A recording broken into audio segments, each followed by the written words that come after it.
Buenos días a todos. Estamos en la primera clase de TPRTP. Estaríamos dentro de, bueno, lo primero, feliz año a todos.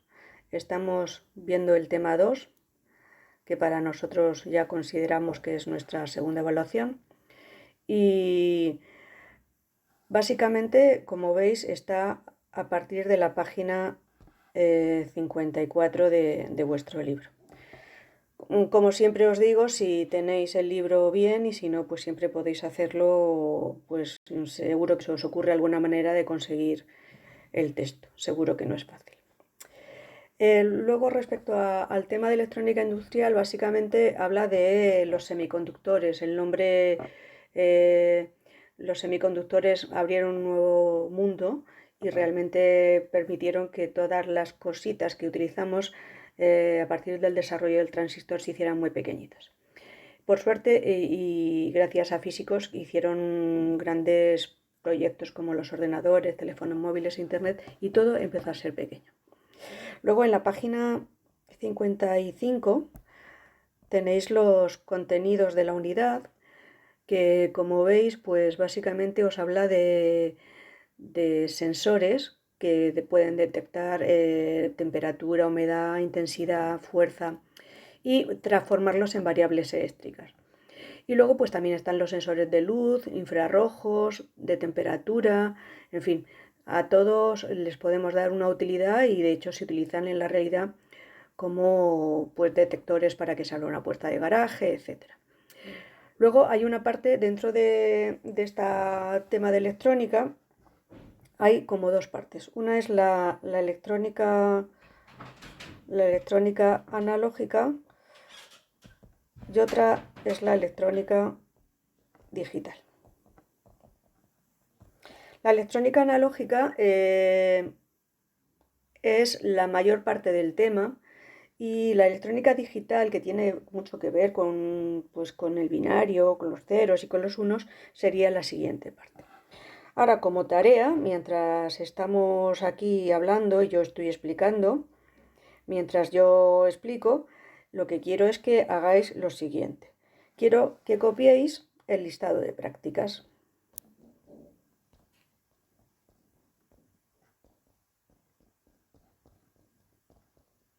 El listado de prácticas que está en la página 55. Para nosotros ese listado de prácticas sería un poco nuestro índice, aunque aquí habla del listado de prácticas, sabéis que ahora estamos teniendo problemas para ir al taller, sería nuestro índice. De todos los, entiendo que mientras yo estoy hablando vosotros estáis copiando pues el listado de prácticas, os lo leo por si alguien está despistado. En el taller dice 1, diodos y transistores, 2, condensadores y termistores, 3, sensores de luz visible e infrarroja, el relé y 5, puertas lógicas. Por último, en el aula de informática, fuentes de alimentación, el 7, puente de diodos, aprender con realidad aumentada, identificación de componentes electrónicos, simulación de circuitos con puertas lógicas. Bueno, es un tema, la verdad que es un tema muy largo y que desde luego este año lo veremos en la profundidad que se pueda a un nivel de cuarto de la ESO y en otros cursos, si es que esto os gusta, pues lo veremos a una profundidad mayor. Bueno, entiendo que todos tenéis copiado este listado de prácticas del 1 al 10. Entonces, pues bueno, por si alguien copiar listado prácticas del 1 al 10, lo que sería nuestro índice. Y estamos, como os he dicho, en la página 55 de vuestro libro y tenéis que copiar el listado de prácticas del 1 al 10. Muy bien. Pues yo creo que ya más o menos os debe haber dado tiempo a empezar a haber copiado esto y sigo con el siguiente punto. Mirad, el siguiente punto de vuestro libro estaríamos en la página 56. Dentro de la página 56 tenéis dos cosas importantes. Pues básicamente lo que os cuenta la página 56 es lo que es un diodo. Y en la página 57 yo os recomiendo que vayáis tomando anotaciones sobre lo que yo pongo aquí. Está el LED. Es verdad que son dos cosas que nosotros durante las clases los hemos ido viendo, el diodo, y hemos visto el LED. Pero ahora los vamos a ver con un poquito más de profundidad, incluso con la idea de hacer algún problema sencillito, ¿vale? Bueno, pues vuestra primera tarea, que os la pongo aquí en la siguiente diapositiva, es copiar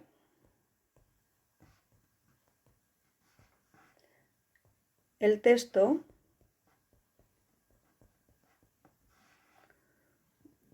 de la página 56 sobre diodos. Veis que hay un primer párrafo, que mientras lo vais copiando os lo leo. Veis que hay un primer párrafo que os habla de los diodos, ¿vale? En la página 56. Por si alguien se despista, pues lo voy leyendo. Dice que un diodo es un componente electrónico provisto de dos electrodos, el ánodo, que es el positivo, y el cátodo, que es el negativo, que tienen la propiedad de permitir el paso de corriente en sentido ánodo-cátodo, pero no en el inverso. Esto ya lo dijimos una vez en clase, no es nada nuevo para vosotros. Un tipo especial de diodos son los diodos LED. Por eso vamos a ver diodos y diodos LED a la vez y luego veremos los transistores. El diodo LED, cuando está conectado directamente en un sentido ánodo-cátodo, emite luz. O sea, los diodos existen dos tipos, los LED y los diodos normales. En todos los diodos existen unas marcas para identificar correctamente cada electrodo. En el diodo la marca es una franja plateada que señala la posición del cátodo. En el LED el cátodo se corresponde con la pata de menor longitud. Esto también lo hemos visto, ¿de acuerdo? No es nada nuevo para vosotros. Bueno, pues mientras lo hemos leído, entiendo que os habrá dado tiempo a copiar este párrafo que acabo de leer y los simbolitos. La idea es que a la vez que yo os voy explicando cosas, os voy mandando cosas y vosotros vais copiando, ¿vale? Y al final pues os vais un poco construyendo vuestros apuntes de este nuevo tema 2. Bueno, hablo un poco mientras copiáis esta parte. Recordad que nos dejamos antes de Navidad pendientes prácticas de cocodrile, pero que bueno, ahora mismo nosotros lo que vamos a hacer es empezar con el libro porque creo que es la manera más fácil y la clase de hoy y la de mañana será del libro para que sea más fácil para todos. Luego iremos viendo acontecimientos y veremos a ver cómo lo vamos haciendo, ¿vale? Bueno, vamos a entrar directamente, entiendo que ya os habéis copiado esos párrafos de la parte de diodos, página 56. Vamos a entrar directamente en lo que sería la parte de diodos. Mirad, os voy a explicar un poco lo que es un diodo y el diodo básicamente estaría, estos son explicaciones del diodo que conviene también que voy a cambiar el color porque no se ve nada, que conviene también que las copiéis. Un diodo sería realmente lo siguiente. Sería un cristal de tipo P y un cristal de tipo N. Al cristal de tipo P sería el ánodo y el cristal de tipo N es el cátodo. Esta unión de cristales son realmente unos semiconductores. El diodo es un dispositivo que realmente está formado por dos trocitos de semiconductores. Y el de tipo P es el terminal, se denomina ánodo, y es la parte que acepta electrones. Y el tipo N es la parte del cátodo, es la donadora de electrones. Dona electrones. Bueno, esto no parece así muy intuitivo, pero es realmente la forma en la que se forman los diodos. Si pudiéramos verlos por dentro, serían así. Un diodo realmente lo que hace es que une dos trozos de semiconductores y en medio se forma una zona, digamos, desértica, en la que hay el cristal P, el cristal N y esta zona que hay aquí. Realmente lo que ocurre es que hay un traspaso de electrones de la zona donadora a la zona aceptadora, es decir, tienden a combinarse. La zona P lo que hace es que las cargas positivas de la zona P se compensan con las cargas negativas de la zona N, es decir, aquí tengo una parte que dona electrones a una parte que acepta electrones, ¿vale? De esta manera lo que tengo es un cátodo que está cargado negativamente y un ánodo que está cargado positivamente. Y se empiezan a compensar las cargas. ¿Cómo se polariza un diodo? Pues bueno, esto si lo pudiéramos ver de otra manera, lo que veríamos aquí sería que aquí tendríamos un montón de electrones y aquí tendríamos un montón de huecos, ¿vale? De tal manera que los electrones que hay en el cátodo se irían metiendo en los huequecitos que hay en el ánodo. Se va entendiendo, ¿no? Y así se crean pues corrientes eléctricas, que al final es lo que queremos. Corrientes eléctricas muy pequeñas, ¿vale? Muy pequeñas. Bueno, ¿el problema cuál es? El problema es que para que esto de aquí ocurra, es decir, que exista esta transferencia de electrones de la zona N a la zona P, es como si hubiera una barrera entre ambas zonas que impide que esto pase, así de una manera inmediata. Y lo que ocurre es que hay que aportarle una fuente externa de tensión que supone cargar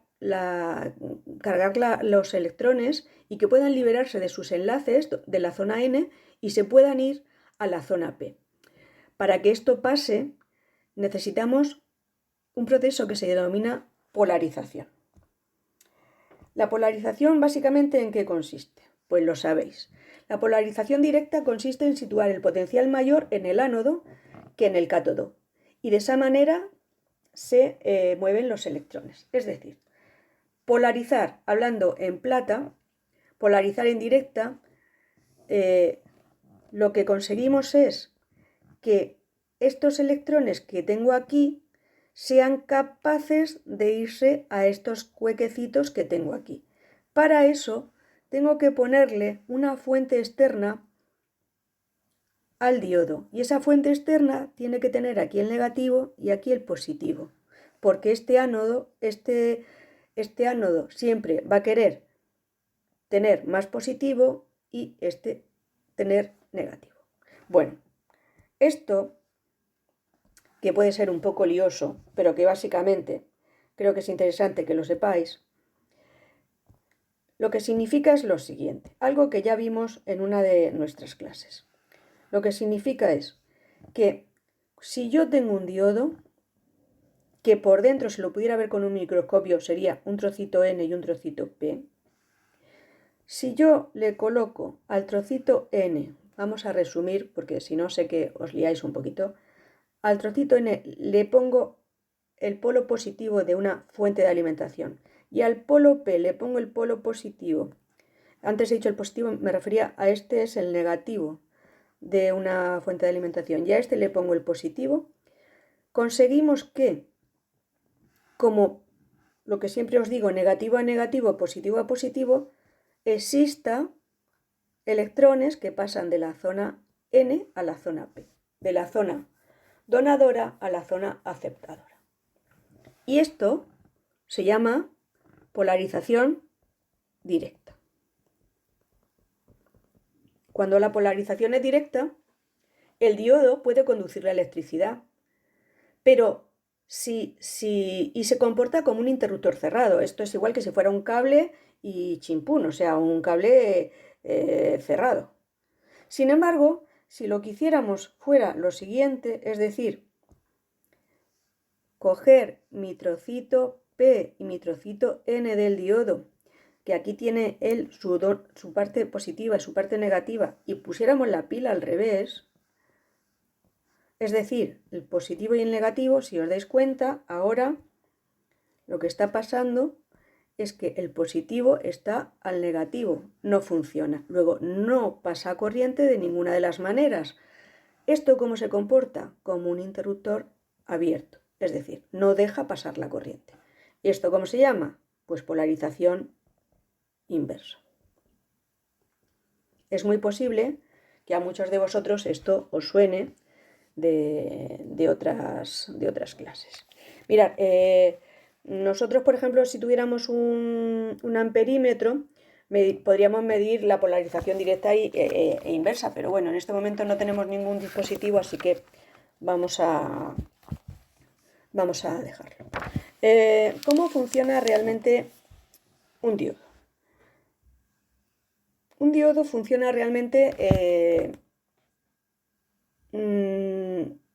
cuando la tensión que hay entre sus terminales es que la tensión entre el ánodo y el cátodo es positiva, es decir, la tensión es mayor en el cátodo y el diodo conduce la corriente.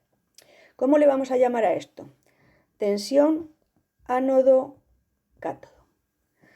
Entonces, esto significa tensión ánodo-cátodo. Cuando la tensión entre el ánodo y el cátodo es positiva,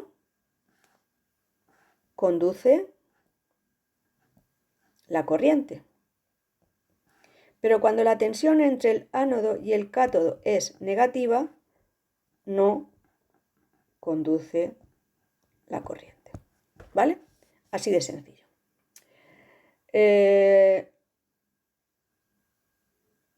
Eso significa que hay una tensión que se llama tensión de bloqueo, en la que hay una tensión que si no se supera, el diodo no va a funcionar. Para que esto ocurra, le tenemos que dar, como hemos dicho, una tensión por encima de la tensión ánodo-cátodo. Dependiendo de cómo sea la zona esa que os he dicho desértica, siempre es necesario que exista una diferencia de potencial positiva. Y la diferencia de potencial está fijada teóricamente por un valor de ¿cuánto? Pues mirar, por que la gente se ha puesto a estudiar esto de los diodos hace muchos años, se dieron cuenta de que para que funcionara un diodo, si el diodo era de silicio, el símbolo del silicio, ¿lo conocéis? Significaba que la tensión entre el ánodo y el cátodo tenía que ser mayor de 0,7 y si no, no funcionaba. Y si el diodo, porque estos son materiales, era de germanio, que es otro material del que se puede hacer los silicios, la tensión entre el ánodo y el cátodo tiene que ser mayor o igual de 0,3, aquí me faltaría el igual, de 0,3 voltios. ¿Qué significa? Que siempre que tenga una tensión por encima de 0,7, el diodo va a funcionar. Pero si estoy por debajo de 0,7, el diodo no va a funcionar. ¿De acuerdo? Bueno, el funcionamiento real de los diodos no es exactamente lo que os he dicho, que sea justo por encima de 0,7, o sea, no sube, por decirlo de alguna manera, no es que suba, o sea, no es que voy a poneros una gráfica, mirad, si esta fuese la tensión y esta fuese la corriente, nosotros estaríamos diciendo que un diodo está sin funcionar, voy a ver otro color, porque si no, no se ve bien. Nosotros diríamos que el diodo está sin funcionar, hasta que llegue a la tensión umbral de 0,7 y entonces empieza a funcionar. Pero eso no es exactamente así, sino que el cambio no es inmediato, es decir, llego a 0,7 voltios y empiezo a funcionar, sino que va así y luego cuando se va acercando a 7 voltios, aquí hay una pequeña curvita hasta que empieza a funcionar. ¿Vale? Esta tensión, la tensión a partir de la cual el diodo funciona, se llama tensión umbral del diodo. ¿Vale? El símbolo de la tensión umbral es una V y una letra griega. ¿Vale? Bueno, pues esto es básicamente lo que es un diodo. los diodos LED funcionan exactamente igual. Hay una diferencia entre un diodo LED y un diodo pues normal. Y la diferencia básicamente, aunque luego os tengo que contar cómo se hacen los ejercicios de diodos, que todavía no los hemos hecho, pues la diferencia fundamental es la siguiente. Nos vamos ahora a la página, antes de entrar con los LED, os vais, deberes para todos en este momento, os vais a la página 57 y os copiáis el texto del diodo LED que tenéis en esa página. El texto dice, os lo copiáis así: vamos a estudiar montajes con LEDs especiales cuyas características pueden resultar de interés en todos tus proyectos. Bueno, recuerda lo aprendido en la práctica 2 de la unidad 1, los LEDs siempre se tienen que montar con resistencia de protección para evitar que se quemen. El valor de esta resistencia dependerá de la tensión máxima que soporte cada diodo y la corriente máxima que se pueda circular entre ellos. Bueno, entiendo que tenéis copiado ese trocito de texto. Me espero un poco y os explico la diferencia entre un diodo y un diodo LED. Ahora continuáis completando vuestros apuntes. El diodo LED, bueno, como este vídeo está grabado, también podéis pararlo y seguirlo cuando os parezca bien. El diodo LED es igual que el diodo. El tema es que este diodo tiene aquí un ánodo y aquí tiene un cátodo, que sabéis que lo pongo muchas veces así, el positivo y el negativo, y su gran diferencia con un diodo normal es que cuando está conectado en directa emite luz y ya está. Y hay, por eso, sabéis que LED significa diodo emisor de luz. Son las siglas, ¿vale? Diodo emisor de luz. Luego, por otro lado, hay una diferencia grande con los diodos, y es que hemos visto que antes en la polarización directa el diodo necesitaba una tensión mínima, una tensión umbral, que estamos viendo que en un diodo era de 0,7 en el caso del silicio y de 0,3 en el caso del germanio. Sin embargo, los diodos LED tienen una tensión umbral que es bastante más alta. La tensión umbral de un diodo LED, esto a tomar nota, no es tan baja, sino que como puede andar entre 1,5 y 4,2 voltios, dependiendo de qué tipo de LED sea. Sin embargo, pues bueno, el resto de cosas, las tensiones umbrales son bastante más altas. Recordad que antes era 0,7 o 0,3, ahora 1,5 o 4,2 voltios.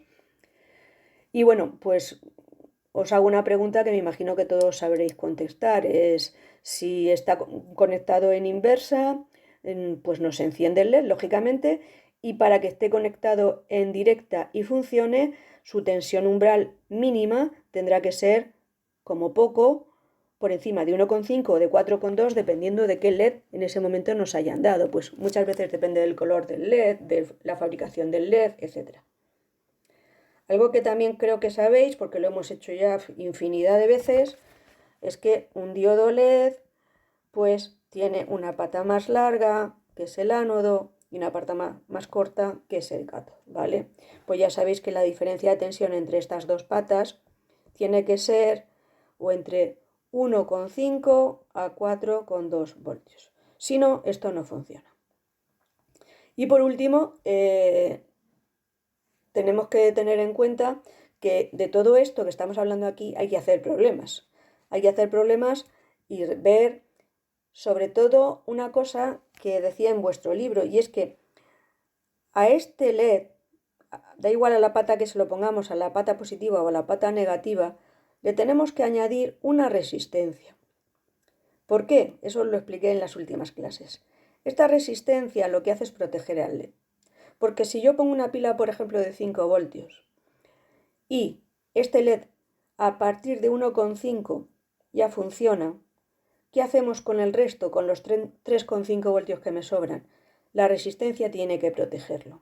Entonces, casi todas las preguntas que se pueden hacer de LED son básicamente cuál es la resistencia necesaria para que el LED funcione, ¿vale? Entonces, pues los LED ya por último sabéis que los tenéis pues en indicadores luminosos en los ordenadores, en electrodomésticos, sobre todo lo tenéis como luces verdes y rojas. Yo creo que la mayoría de vosotros los habéis visto en el taller y creo que son componentes que todos conocéis. Bueno, por último, hay otros LED que están en el libro, que son el LED RGB. Antes de pasar a hacer problemas, sería los otros tipos de LED. Estaríamos en la página... Esto a veces se va... Estaríamos en la página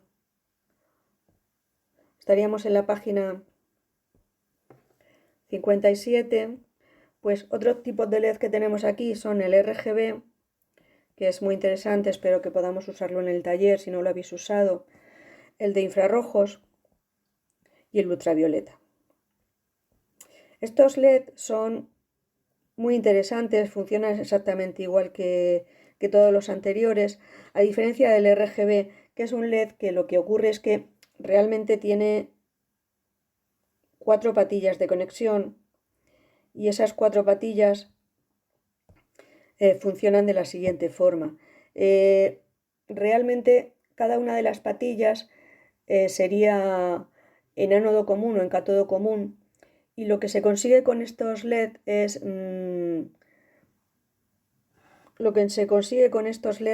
tener dentro de un mismo LED y hacer con ellos pues un poco lo que uno quiera, porque podemos tener todos los colores, podríamos tener el rojo, en fin, todos los colores RGB, dependiendo de a qué pata le diéramos, o patilla, perdón, le diéramos más tensión, pues tendríamos aquí una infinidad de colores.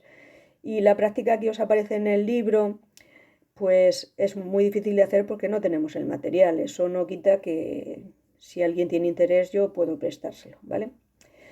El LED de infrarrojos lo que se ocupa es de hacer lo que el ojo no ve, como veis ahí, y tiene una tensión, como veis ahí en la página 57, de 1,6, y el ultravioleta pues soporta alrededor de los 3 voltios, ¿vale?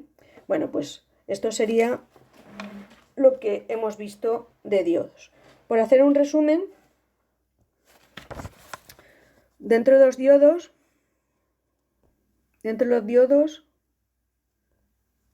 pero bueno, ¿esto qué es? Por hacer un resumen, dentro de los diodos tenemos lo primero, pues el diodo normal. Luego tendríamos los LED. Luego tendríamos el RGB. Luego tendríamos los infrarrojos y luego tendríamos los ultravioletas. Realmente esos son los 3 diodos. ¿Qué similitudes hay entre ellos? Pues similitudes bastantes. Por ejemplo, todos tienen una tensión umbral, a partir de la cual funcionan. Si es un diodo normal, sabemos que es entre 0,7 a 0,3 voltios. Seguramente esto en un problema nos dirán el dato. Si es un LED, va a ser, como os he dicho, entre 1,5 y 4,2 voltios. Y también nos dirán, pues este diodo LED funciona por encima tiene una tensión umbral de la que sea. Si luego lo que tenemos es un RGB, estos diodos suelen funcionar entre 2 y 2,3 voltios, por encima de esta tensión. El infrarrojo, que lo tenéis en vuestro libro, funciona con 1,6 voltios. Y el ultravioleta funciona alrededor de 3 voltios. Bueno, y seguramente que os preguntaréis, ¿y me tengo que saber todos estos datos de cómo funciona uno o el otro tal? Pues realmente cuando veáis que hagamos problemas, os van a decir, he dado un diodo cuya tensión umbral es de 2, calcula la resistencia que hay que colocar en serie con el diodo para que el diodo funcione correctamente en polarización inversa. Perdón, en polarización directa, porque en polarización inversa pues va a ser que no funciona ni correcta ni incorrectamente. No funciona de ninguna de las maneras, ¿vale? Bueno, y ahora vamos a pasar a lo que sería la última parte de la clase, y es pues los deberes que quiero que hagáis respecto a este punto. Entiendo que tenéis lo siguiente. Vamos a ver. Habéis copiado. Voy a cambiar el color porque esto no se ve nada. Habéis copiado de la página 55 el listado de prácticas.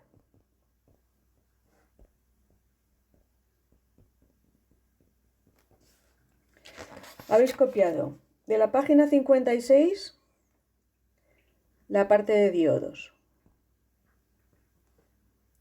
Habéis copiado de la página 57 la parte de LED. Y entiendo que habéis tomado nota de esta clase, ¿vale? Y os habéis quedado con lo que os he contado. Bueno, básicamente esa sería vuestra tarea fundamental. ¿Qué es lo que quiero que hagáis para el próximo día? Y bueno, pues lo corregiremos todo en clase. De momento no me lo vais a mandar, sino que vuestra tarea es la siguiente. Deberes. Que eso lo podéis hacer ahora mismo, en un momentito, etc. Quiero que escribáis buscar y hacer un breve resumen sobre la historia del transistor.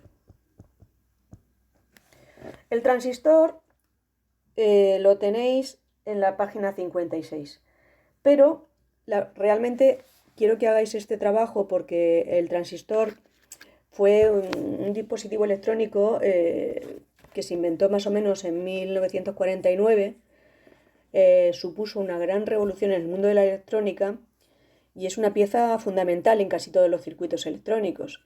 Entonces creo que es importante que sepamos un poco quién lo inventó, cómo lo hizo, cómo eran los primeros transistores, porque el transistor realmente fue un antes y un después dentro de la electrónica y creo que es muy, muy interesante que sepáis dónde empieza lo que ahora nos parece algo tan pues que lo usamos, no sabemos ni dónde están, los transistores están dentro de los microprocesadores, hay un montón de ellos, es la base de todo lo que tenemos actualmente y bueno, creo que es interesante que sepáis un poquito dónde viene y aparte que bueno, que las personas que inventaron el transistor pues les dieron el premio Nobel, ¿de acuerdo? Bueno, esta sería básicamente la clase de hoy. En lo que queda de clase, que todavía no habríamos consumido la hora, tendríais tiempo de sobra de tener vosotros de tener las tareas que os he dicho, es decir, tendríais tiempo de sobra de tener pues lo que había que copiar del libro, como os he dicho. He perdido la diapositiva anterior, pero bueno, pues como os he dicho, lo que teníais que copiar del libro, en la página 56, perdón, 55, 56 y 57. Y luego lo otro que tendríais que hacer era hacer el trabajito sobre la historia del transistor, ¿vale? Bueno, pues resumiendo, copiar otra vez, porque si se os ha ido, copiar de las páginas 55. Lo pongo otra vez porque me está fallando esto. 56, 57, más hacer en el cuaderno, no en Word. La historia del transistor. Breve, tampoco hace falta que lo alarguéis mucho. Pues nada, con esto terminamos la clase de hoy. Os dejo el rato que queda para que hagáis vuestros deberes y nos vemos mañana. Y en la clase de mañana pues veremos un poquito lo que es la historia del transistor, si lo habéis hecho, y aunque no podré comprobar si lo habéis hecho o no hasta que nos veamos personalmente. Y os explicaré cómo se hacen. La idea es que mañana empecemos a hacer problemas y os explique los problemas de los diodos, con números, etcétera. Ya sé que no os gustan mucho los números, pero hay que hacer numeritos y ver por qué se le pone a uno una resistencia o otra, etcétera. Bueno, pues saludos a todos, espero que os vaya muy bien, y para cualquier cosa que tengáis, pues sabéis que tenéis mi correo tico.isclan@gmail.com. Pues saludos cordiales, hasta luego.